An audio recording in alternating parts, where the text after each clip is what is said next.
महात्मा उपासक डॉक्टर सोहनराज तातेड़ पुनरुत्थान और आत्मविज्ञान के बाद अब ला रहे हैं सनातन सत्य, जैसी दृष्टि वैसी सृष्टि, कुदरत, कुदरती रचना एवं कुदरत के कानून से शाश्वत सुख की प्राप्ति। लॉग इन करें www.drsohanrajtater.com, YouTube channel doctor Sohanraj Tated, play store से डाउनलोड करें mobile app doctor Sohanraj Tated. ओम शांति प्रभो जय शांति प्रभो पार्श्वनाथ महावीर प्रभो। ओम शांति प्रभो जय शांति प्रभो पार्श्वनाथ महावीर प्रभो। ओम शांति प्रभो जय शांति प्रभो पार्श्वनाथ महावीर प्रभो। ओम शांति प्रभो जय शांति प्रभो पार्श्वनाथ महावीर प्रभो। भाई और बहनों, मातृशक्ति को नमन। आज का हमारा बहुत सुंदर विषय गीता की वर्तमान में प्रासंगिकता। गीता एक पवित्र ग्रंथ है जिसको भारत भर में मान्य किया गया है और पूरे विश्व में भी इसको मान्य किया गया है, क्योंकि गीता एक लाइफ स्टाइल है, ये साइंस ऑफ लिविंग है, ये आर्ट ऑफ लिविंग है, ये पुरुषार्थ चतुष्टय है, ये जीवन जीने की पद्धति है। और जीवन के हर तरह के हमारे जितने भी कहना चाहिए व्यवधान आते हैं, असफलता आती है, उसका सबका समाधान गीता में है। क्योंकि गीता जो है वो सबको प्रिय है, क्योंकि ये जीवन जीने की कला है। ये कोई पर्टिकुलर धर्म संप्रदाय से नहीं जुड़ा हुआ है, इसलिए इसकी प्रासंगिकता जिस समय में गीता लिखी गई थी उससे अधिक आज के समय में ये प्रासंगिकता है। गीता युद्ध के मैदान में लिखी गई। कौरवों और पांडवों के बीच में जो महाभारत का युद्ध हुआ, उसके पहले बहुत प्रयास किए गए युद्ध टल जावे। भीष्म पितामह, द्रोणाचार्य, कृपाचार्य और स्वयं भगवान कृष्ण वासुदेव ने जो है कोशिश की, वो दूत बन करके गए तो उन्होंने कहा कि कोई बात नहीं, अगर जो है धृतराष्ट्र दुर्योधन को अपना उत्तराधिकारी बनाता है और पूरा जो है ये राज्य देता है वहाँ का, तो 5 जो है छोटे छोटे गांव भी भले ही 5 पांडवों को दे दो तो भी उसमें वो संतुष्ट हो जाएंगे, क्योंकि वो भी पांडु पुत्र राजा है, तो राजा के पास में कुछ न कुछ साम्राज्य होना जरूरी है। लेकिन दुर्योधन ने तो उनका अनादर किया, तिरस्कार किया, बंदी बनाया, छलिया बोला और उसके बाद कहा कि मैं 5 गांव छोड़िए, मैं तो पांडवों को एक सुई की नोक जितनी भी जमीन नहीं दे सकता हूँ, नहीं दूंगा। तो जब भगवान कृष्ण ने स्वयं में जो है वो प्रयास किया, शांति दूत बन के गए कि किसी तरीके से युद्ध को रोका जाए, क्योंकि युद्ध की विभीषिका बहुत भयंकर होती है, धन और जन की हानि होती है और वो कभी भी भरपाई नहीं होती है। कई जो है वो बहनों के सिंदूर जो है वो धुल जाता है, यानी वो विधवाएं हो जाती है। कई बाल बच्चे छोटे होते हैं, वो अनाथ हो जाते हैं। कई माता पिता के पुत्र जो चले जाते हैं, संतान चली जाती है युद्ध के अंदर, क्योंकि वहाँ पर लाखों का करोड़ों का नरसंहार होता है, रिजल्ट कुछ नहीं मिलता है। और इसीलिए कहा भी गया है कि लड़ाई में लड्डू नहीं बढ़ते हैं, युद्ध के मैदान में कभी लड्डू नहीं बढ़ते हैं।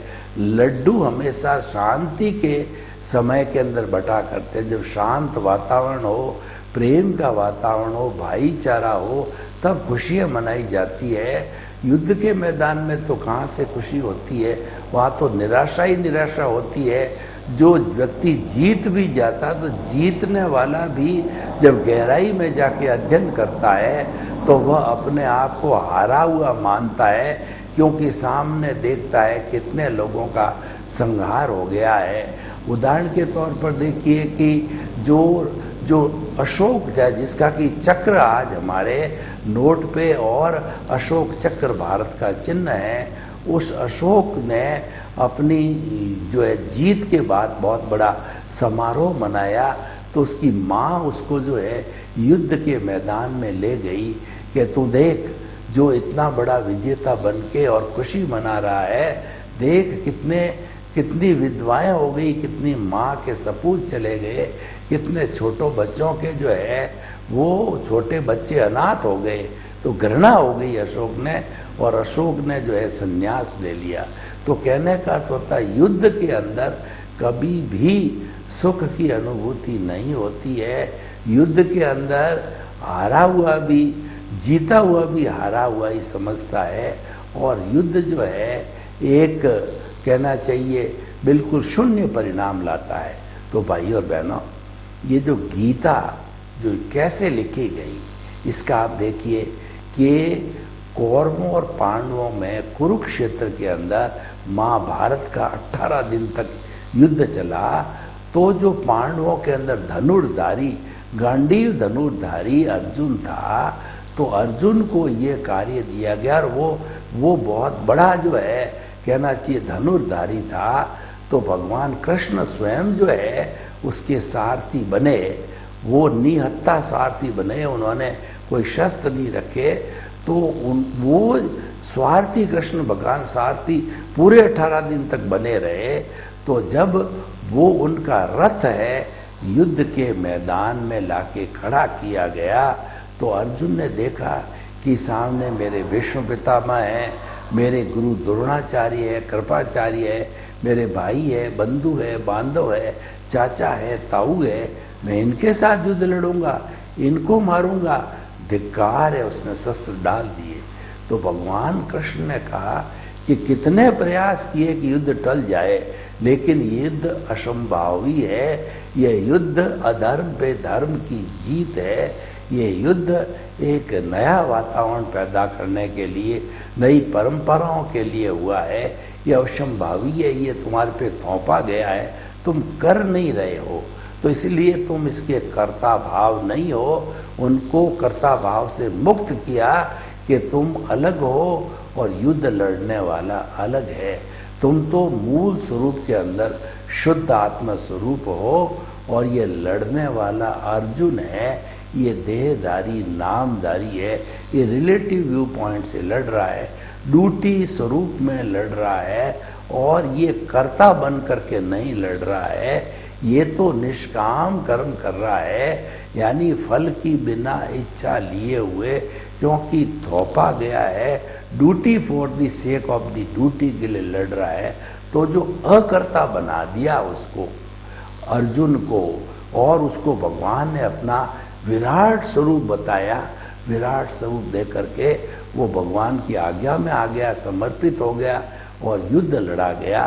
तो जो भगवान कृष्ण की शिक्षाएं अर्जुन को दी गई थी, वो गीता जो है धार्मिक ग्रंथ बन गया, और वो सारी शिक्षा अध्यात्म की शिक्षा थी, व्यवहार जगत की शिक्षा थी, जीवन निर्माण की शिक्षा थी, अच्छा इंसान बनाने की शिक्षा थी। तो जो है उन्होंने जो शिक्षाएं दी, प्रतिदिन जो शिक्षा देते रहे, वो पहले 6 दिन तक की जितने शिक्षाएं थी, 18 दिन के 18 अध्याय में पहले 6 दिन जो है वो कर्म योग बना, जिसकी हम व्याख्या करेंगे।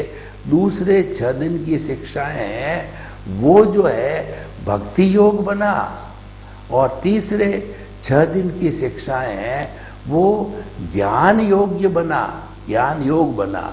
और तीनों का अगर वो संहार करें, निष्कर्ष हुए तो वो विज्ञान युग बना। तो वह जो है वो विज्ञान योग बना, जिसको कि ध्यान योग भी कहते हैं। तो भाई और बहनों, पहले 6 दिन के अंदर कर्म योग के अंदर शिक्षा की क्या दी गई कि भगवान कृष्ण ने बताया कि हर प्राणी को कर्म करना पड़ता है, तो अर्जुन तुम भी कर्म करो, क्योंकि क्षत्रिय का धर्म ही कर्म करना है। और जब युद्ध थोप गया, तुम युद्ध के मैदान में आ गए, तो कर्म करते रहो। और वैसे भी देखिए कि जो हमारा ये मन है वो 24 घंटे कुछ न कुछ चिंतन करता ही रहता है, कर्म करता ही रहता है। रात्रि के समय में जब हम सो जाते हैं तो हमारा अवचेतन मन है वो हमें स्वप्न दिखाता है, और उस वक्त भी वो कर्म करते रहता है। यानी जीवन भर एक भी क्षण ऐसा नहीं आता हमारे जीवन में कि हम अकर्म रहते हैं, हम कर्म नहीं करते हैं, क्योंकि मन वचन काया तीनों कर्मों के तंत्र हमारे साथ में विद्यमान होते हैं, और वही जो है ये सारा कर्म कराते हैं। प्रश्न ये है कि कर्म करना ही पड़ेगा जीवन भर, करते भी हैं, तो प्रश्न ये उसको कैसे किया जाए। जो जीवन पर्यंत चीज की जाती है उसको सिस्टमेटिक तरीके से, वैधानिक तरीके से की जानी चाहिए। तो भगवान कृष्ण ने जो मुख्य जो है वो कर्मयोग का सिद्धांत दिया कि निष्काम कर्म करो, यानी कर्म करते रहो, करना ही पड़ेगा। पीछे से साथ में से लेके आए हो उदय और प्रारब्ध के अधीन आपको कर्म करना ही पड़ेगा। लेकिन करते करते तुम ये चिंतन करो कि कर्म तुम्हारा निष्काम होना चाहिए। निष्काम का अर्थ हो गया कि फल रहित होना चाहिए। फल सहित हम काम करते हैं तो हम कर्ता बन जाते हैं। कर्ता कर्म बंधन का कारण होता है, कर्ता हमको गतियों में घुमाने वाला होता है, तो हमको अकर्ता बने रहना है। तो निष्काम कर का मतलब फल की इच्छा मत करो। उदाहरण के तौर पर देखिए, कोई विद्यार्थी जो है परीक्षा देने जा रहा है, तो परीक्षा देने के पूर्व मन में वो ध्येय बना देता है कि मुझे तो समस्त स्टूडेंट के से फर्स्ट पोजीशन लानी है, मुझे सेकंड नहीं लानी है, ऐसा वो ध्येय बना देता है। ऐसा वो जो है फल की इच्छा कर देता है, और बाई दी वे वो काम करता है, और वह स्थान प्राप्त नहीं कर सकता है। वो मात्र पास हो गया या फेल हो गया तो वह बहुत निराशा में चला जाएगा, और हताशा निराशा में व्यक्ति क्या कर बैठता है पता नहीं होता है। जितने भी हमारे जीवन की लीला समाप्त करने का सोचो, डिप्रेशन में जाने का सोचो, कोमा में जाने का सोचो, उन सब का कारण निराशा होती है, और निराशा का कारण फल की इच्छा होती है। और फल जो मिलना होगा, जो मिलेगा, वो तो हमारे हाथ में नहीं है, हमारे हाथ में कर्म है।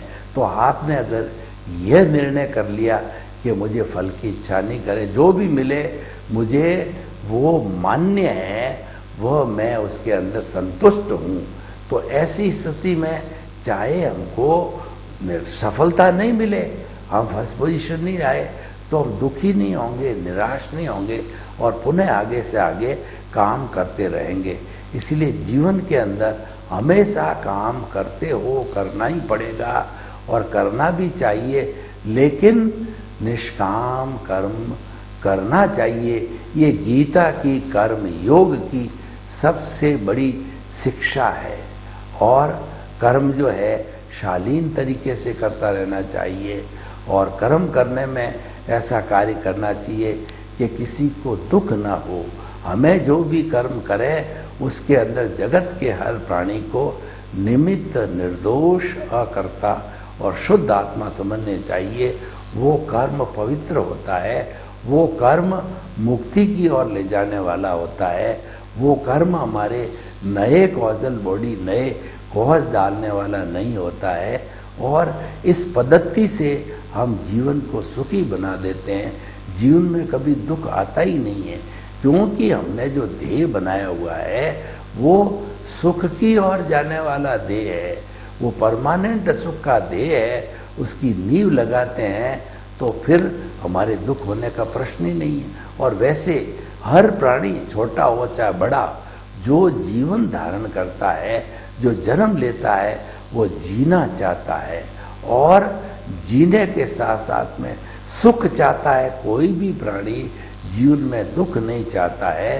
तो जब ये दो सिद्धांत हम जो है आगे से आगे चलाते रहें। तो हमें ये ध्यान में रखना पड़ेगा कि परमानेंट जो सुख है वो आत्मा के भीतर में है, वो अनंत ज्ञान, अनंत दर्शन, अनंत शक्ति, अनंत सुख का धाम है। यानी हमें आत्मा की शिक्षा लेनी चाहिए, आत्मा के पाले में रहना चाहिए, सतत जागृति चेतना की बनी रहनी चाहिए। क्योंकि जड़ पदार्थ जितने भी है हमारे, जो जितने भी कहना चाहिए संपत्ति है, सत्ता है, साधन है, धन है, दौलत है, बाल है, बच्चे हैं, ये जो सारी चीज़ें हैं जो कि मैं और मेरा से जुड़ी हुई है, ये सारी अवस्थाएं हैं। और ये अवस्था हम पीछे से लेके आते हैं। नई जो अवस्थाएं बनाएंगे, चार्ज करेंगे, वो अगले जन्म में चार्ज होगी। और हम जब ज्ञान लेते हैं तो फिर हमारा चार्जिंग भी रुक जाता है। बहुत छोटी छोटे जो है चार्ज होते हैं, नहीं के बराबर होते। मैं ये नहीं कह सकता कि हम चार्ज बिल्कुल करते ही नहीं, ज्ञान लेने के बाद चार्ज होता है। क्योंकि जो हमारा भुगतान चल रहा है वो इतना पावरफुल है कि हमको भटका देता है, हमको वो तन्मयाकार कर देता है। राग द्वेष के साथ कॉजल बॉडी चल रही है, उसके साथ तन्मयाकार हो गए, कर्म का बंधन हो गया। लेकिन ज्ञान भी कम पावरफुल नहीं है। वो जब हमको गुरु ज्ञान देता है कृपा से, हमारे उपादान से, तो क्या होता है कि ज्ञान लेते ही जब हम आत्म पद पर बैठते हैं तब एक चेंज आता है। वो चेंज क्या आता है? हम ज्ञाता दृष्टा बन जाते हैं और जो हम वेद विज्ञान करने लग जाते हैं और हम जो कुंडलिनी जागरण की ओर बढ़ते चले जाते हैं, हम दृष्टि विज्ञान करते जाते हैं। यानी दृष्टि विज्ञान का अर्थ यह है कि जो हमारी शक्ति नीचे की ओर व्यय हो रही थी, प्राण ऊर्जा वह ऊपर है शस्त्र सार के अंदर, कुंडलिनी के आवरण के साथ, कुंडलिनी के जागरण के साथ उठ करके इकट्ठी होगी संपूर्ण, जो कि नीचे से ऊपर शस्त्र सार में शक्ति आ जाती है। तो ऐसी स्थिति केवल दर्शन, केवल ज्ञान की भी हो जाती है। क्योंकि उसके लिए हमारा शरीर जो है वो बहुत बड़ा साधनाशील या मजबूत चाहिए। तो भाई और बहनों, ये कर्म योग के 6 हो गए और बाकी के जो 6 दिए गए हैं वो थे हमारा भक्ति योग। भक्ति योग का मतलब समर्पण। भगवान कृष्ण ने इस समय में बताया कि तुम तो जो है परमपिता परमेश्वर को समर्पित हो जाओ, तुम्हारे भीतर जो प्रभु विराजमान है उसके साथ समर्पण कर दो कि जो है मेरा जो है द्रव्य कर्म, भाव कर्म, नौ कर्म, मन, वचन, काया तथा मेरे नाम की सब माया आप प्रकट परमात्मा प्रभु के सुचरणों में समर्पित करता हूँ। तो भगवान कृष्ण ने जो 7 से 12 तक के अध्याय में ये प्रेरणा दी है कि तू चाहे पापी है और बहुत बड़ा पापी है, तो मुझे जो है पापी से डरना नहीं है, पाप से डरना है। तुम तो भक्ति मार्गी बन जाओ, तुम तो मेरे चरणों में आ जाओ, मैं तुम्हारी मुक्ति करा दूंगा। तो भक्ति मार्ग के अंदर भक्त जो है अपना सर्वस्व अर्पण करके वो परमात्मा के चरणों में आ जाता है। वो कहता है मेरा तन, मेरा धन, मेरा मन सब परमात्मा के हैं, मेरी हर सांस परमात्मा को समर्पित है। मैं परमात्मा के अलावा किसी को नहीं जानता, केवल परमात्मा को ही जानता हूँ। जो परमात्मा का स्मरण करते हैं तो कॉजल बॉडी कॉजेज पढ़ने रुक जाते हैं, जिसको कि शुद्ध भाव कहा जाता है। शुद्ध भाव में जब कॉजल बॉडी नहीं बनती है तो हमारा जो पूर्व जन्मों का जो डिस्चार्ज इकट्ठा हुआ है, कॉजल बॉडी बर्फ की सीला की तरह पिघलता रहता है और पिघल करके और वह समाप्त हो जाता है। वो समाप्त हो गया तो हमारा काम हो गया, हम सिद्ध बुद्ध मुक्त बन जाते हैं। हमेशा से के लिए अनंत ज्ञान, अनंत दर्शन, अनंत शक्ति, अनंत सुख का धाम बन जाते हैं सिद्ध शिला में जाकर के। तो वो भक्ति योग है और इस भक्ति योग का पालन करके तुलसीदास जी, सूरदास जी, कबीरदास जी, रहमान जी, रशकान जी, ये जो है बहुत बड़े बड़े जो है विश्वविख्यात कवि है, वो भक्ति मार्ग में हुए। और उन्होंने भक्ति मार्ग का जो 14वीं सदी का समय था, मुगलों का राज था, तो मुगलों ने हमारी बहुत इंसल्ट की, हमारी बहन बेटी की इज्जत भी सुरक्षित नहीं थी, बुर्का पहना दिया गया। और उसके साथ साथ में भक्ति मार्गियों ने विश्वास दिलाया कि तुम चिंता मत करो, ईश्वर हमारे साथ में। यह समय जो कठिन समय, कठिन दौर से हम गुजर रहे हैं, यह भी समय समाप्त हो जाएगा। तो उन भक्ति मार्गियों ने कविता बनाई, प्रवचन दिए, उन सब से जो है वो प्रभावित होकर के लोग डरे नहीं, लोग ईश्वर की शरणों में चले गए, भक्ति मार्ग में चले गए और अपने को ईश्वर की संतान मानने लगे, ईश्वर को सब कुछ समर्पित कर दिया और जो मांगना है वो ईश्वर से मांगने लगे। तो ये भक्ति मार्ग है। तो हमारा जो पहला कर्म योग, दूसरा मार्ग है भक्ति योग, तीसरा मार्ग है ज्ञान योग। ये बड़ा मुख्य इम्पोर्टेंट है कि आत्मा ही ज्ञान है, ज्ञान ही आत्मा है। आत्मा का ज्ञान किसी व्यक्ति को दिया जाता है, उसके बाद उसको कुछ भी ग्रहण करना शेष नहीं होता। वो ज्ञान इतना पावरफुल होता है कि ज्ञान लेते ही हमारी आत्मा में से एक भाव सत्ता प्रज्ञा आकर के खड़ी हो जाती है। वो प्रज्ञा अपना कार्य करती है प्रतिष्ठित आत्मा के माध्यम से, और प्रक्रिया जो और उस प्रतिष्ठित आत्मा के माध्यम से प्रज्ञा है हमको भटकने नहीं देती। हमारी जो बुद्धि है ये हमारे लाभ हानि दिखा देती है, ये अच्छा है, ये बुरा है, मैं इसको लाइक करता हूँ, मैं इसको डिसलाइक करता हूँ। इस तरीके से जो है बुद्धि हालांकि एक जज का स्वरूप होते हुए भी वह भटकने लग जाती है और हमको भटका देती है अलग अलग धर्म में, अलग अलग संप्रदायों में। लेकिन जो गीता की बात है, गीता स्वरूप को जिसने समझ लिया, गीता को जिसने अनुभव कर लिया है, वो भटकने वाला नहीं होगा। वो तो तरन तारण बन जाएगा, स्वयं तरेगा, दूसरों को तारेगा। तो इस तरीके से जो है हमारे को जो ये सूत्र मिला जो है भक्ति मार्ग का और ज्ञान मार्ग का। तो ज्ञान मार्ग के अंदर भेद विज्ञान किया जाता है कि मैं अलग हूँ, शरीर अलग है। ये शरीर तो पिछले जन्म के कर्म के भुगतान के लिए मिला है, लेकिन जो मैं तो अजर हूँ, अमर हूँ, अविनाशी हूँ। मेरा रंग नहीं, रूप नहीं, गंध नहीं, वर्ण नहीं, जलती नहीं, मरती नहीं, करती नहीं, किसको रोकती नहीं, किससे रुकती नहीं। इस प्रकार की जब हमारी कहना चाहिए कि जो है मान्यता धारणाएं बन जाती है, तो धारणा बनते बनते जो है हमारी आत्मा निर्जरा को प्राप्त करने लग जाती है। ये सकाम निर्जरा कहलाती है, संवर के माध्यम से होती है। संवर का अर्थ होता है ध्यान, प्रत्याख्यान होता है, और संवर के माध्यम से जो है हम अपनी आत्मा को सिद्ध, बुद्ध और मुक्त बना सकते हैं। तो इस तरीके से जो है ये ज्ञान की जो है वो हमारा तीसरा 6 अध्याय वो ज्ञान के हुए, ज्ञान योग कहलाया। और इन सब को जीवन में उतारने के लिए ध्यान योग आया। तो ध्यान योग के माध्यम से हम इस सब जो है वो 18 तरह के अध्यायों का जितना भी सार है वो जीवन के अंदर उतार सकते हैं, जीवन को धन्य बना सकते हैं। इस तरीके से गीता जो है अपने आप में एक होली ग्रंथ है, और होली ग्रंथ होने का ये सर्वमान्य है, और किसी को इसके प्रति अश्रद्धा की बात नहीं होती है, क्योंकि इसमें जितनी बात गई है वह जो है पर्यावरण को सुरक्षित रखने के लिए हो, लाइफ स्टाइल से संबंधित हो, परिवार में कैसे जिए उससे संबंधित हो, सभी विषयों के ऊपर से ये संबंधित होने कारण ये आज के युग के अंदर बहुत ज़्यादा प्रासंगिक भी है। तो हम आपको बता रहे थे कि हमारे जो जीवन के अंदर कोई भी बदलाव आता है तो उस बदलाव का कुछ न कुछ कारण होना चाहिए। तो ये हमारा जो गीता की प्रासंगिक का जो हमारा प्रवचन है, उस प्रवचन को आत्मसात करना चाहिए, हृदयंगम करना चाहिए, क्योंकि ये हमको मुक्ति में ले जाने वाला है।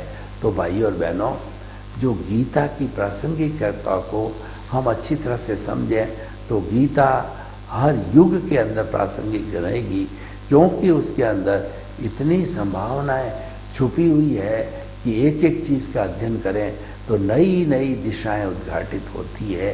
तो ये हमारा परम सौभाग्य है कि ऐसा पवित्र ग्रंथ हिंदुस्तान में हमें भगवान कृष्ण के उपदेश के स्वरूप मिला हुआ है। अब उसकी बहुत कई प्रतियां बट भी गई है और लोग रेगुलर अध्ययन करते हैं, जीवन भर तक अध्ययन करते हैं और उस अध्ययन की एप्लीकेशन परोपकार स्व कल्याण के लिए करते रहते हैं, क्योंकि जो पर कल्याण की बात होती है, जो है वो पर भावों की बात होती है, वो विभाव की बात होती है, स्वभाव से हटके होती है। तो हमें तो अपने स्वभाव में रहना चाहिए और रह रहे हैं। ये हमारे जो है वो इस सनातन सत्य कार्यक्रम का मुख्य उद्देश्य है। तो भाई और बहनों, हमने देखा कि किस तरीके से जो है ये व्यवहार जगत चलता है। व्यवहार जगत के अंदर सभी तरह की कठिनाइयाँ होती है, उसको हमें भुगतना ही पड़ता है, तो हमें उसकी चिंता करने की आवश्यकता नहीं है। तो जैसे कि आज का विषय है कि जो है हमें वो दूसरों को परोपकार करना चाहिए, मन वचन काया से जितना भी संभव हो हमें जो है वो लोगों की भलाई करनी चाहिए। तो इस तरीके से गीता की प्रासंगिकता यह बताती है प्रारंभ से अंतिम समय तक कि ये मात्र व्यक्ति तक सीमित नहीं है, इसका दायरा पूरे विश्व की 7.8 अरब की जनसंख्या से जुड़ा हुआ है।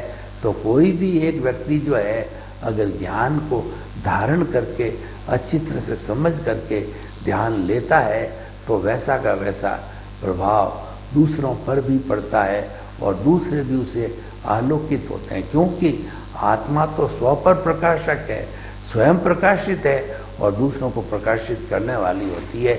एक मिट्टी का दिया होता है जिसमें तेल बाती लगा करके और हम उसको रात भर जलाते हैं, तो बेचारी जो है वो दिया जो है स्व पर प्रकाशक है। तो हमारा अज्ञान है उस अज्ञान को मिटाना ही स्व पर प्रकाशक का मुख्य ध्येय है। यानी हमें हर संभव कोशिश करनी चाहिए कि हमारे भीतर जो मिश्र चेतन के अंदर जो ज्ञान है और ज्ञान ही हमको भटका रहा है, तो उसको जल्दी से जल्दी जो है हमारे जीवन से हटाना चाहिए। हमें भीतर विराजमान शुद्ध आत्मा भगवान से निवेदन करना चाहिए कि प्रभु आपके भीतर जो है वो राग द्वेष भरे पड़े हैं, तो इनको आप शून्य कीजिए ताकि कि आप मुक्ति को जा सकें। उनको शून्य करना ही मेरे जीवन का मुख्य उद्देश्य रहेगा। तो भाइयों और बहनों, अब हम जो बात कर रहे हैं वो ये है कि जो है हम किस तरीके से लोगों को उन्मुख कर सकते हैं कि वो ज़्यादा से ज़्यादा जो है वो इन विचारों को एक्सेप्ट करें। देखिए, जो हमारे ये जो गीता है वो सवाल आज का प्रश्न नहीं है।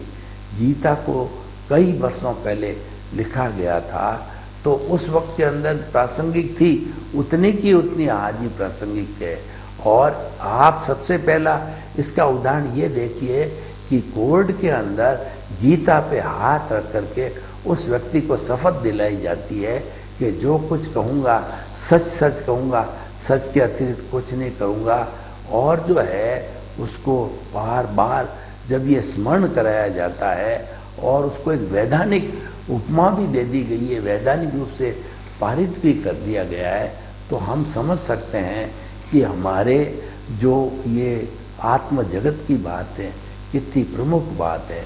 तो देखिए, आज का जो हमारा ये विषय है वो विषय जो है आत्मचिंतन से जुड़ा हुआ है, जागृति से जुड़ा हुआ है। तो हमें भीतर झांकने का भी अभ्यास करना चाहिए। गीता की प्रासंगिकता कब संभव है? जब व्यक्ति भीतर के जगत के अंदर गोते लगाए। बाहर के जगत को हम बहुत जानते हैं, उससे वाकिफ है, हम जन्म जन्मांतर से बाहरी जगत के अंदर भटक रहे हैं, बाहरी जगत का काम कर रहे हैं और उतने तक ही अपने आप को सीमित कर रखा हमने, मैं और मेरा के परिवार तक ही सीमित कर रखा होता है। तो अब जो है हम थोड़ा सा बाहर आकर के उसको देखें तो हमको मालूम पड़ेगा कि जो गीता है वो भूत भविष्य वर्तमान आने वाले समय में हमें हमेशा प्रासंगिक बनी रहेगी, क्योंकि हर तरह के जीवन के प्रश्न का इसके अंदर समाधान है। ये एक अच्छा इंसान बनाती है, अच्छा विश्व बनाती है। सर्वे भवन्तु सुखिनः, सर्वे सन्तु निरामया। लोक के सब जीवों को सुख मिले, शांति मिले, आनंद मिले, प्रेम मिले, सौहार्द मिले और सभी भाई भाई के साथ बर्ताव करते हुए इस स्वर्ग को धरती पर उतारना है। आपके प्रति मंगल भावना। ओम शांति, ओम शांति। महात्मा उपासक डॉक्टर सोहनराज तातेड़ पुनरुत्थान और आत्मविज्ञान के बाद अब ला रहे हैं सनातन सत्य, जैसी दृष्टि वैसी सृष्टि, कुदरत, कुदरती रचना एवं कुदरत के कानून से शाश्वत सुख की प्राप्ति।